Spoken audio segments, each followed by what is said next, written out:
Once I started to draw critical analysis on my actions and participation in war, when I looked in the mirror, I started to see a terrorist. Because the things that I participated in over there surely brought the farmers terror when we landed in their fields, crushing their crops. I remember running off a helicopter and looking into a man's eyes, and terror is what was looking back at me.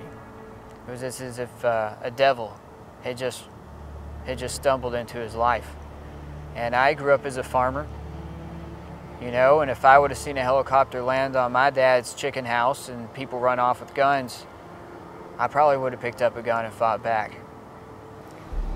And judging my actions and accepting that is really one of the things that liberated my soul. Being able to look in the mirror and say, yes, there's no difference between me and the terrorists that we're fighting. Actually, most of us are poor farmers killing poor farmers while people in our nation starve.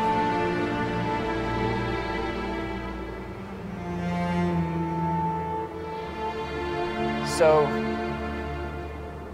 I think it's really important for us to look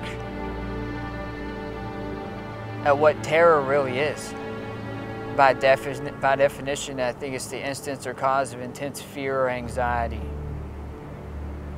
And our actions are surely an example of terrorism to people outside of our own borders when it comes to violence.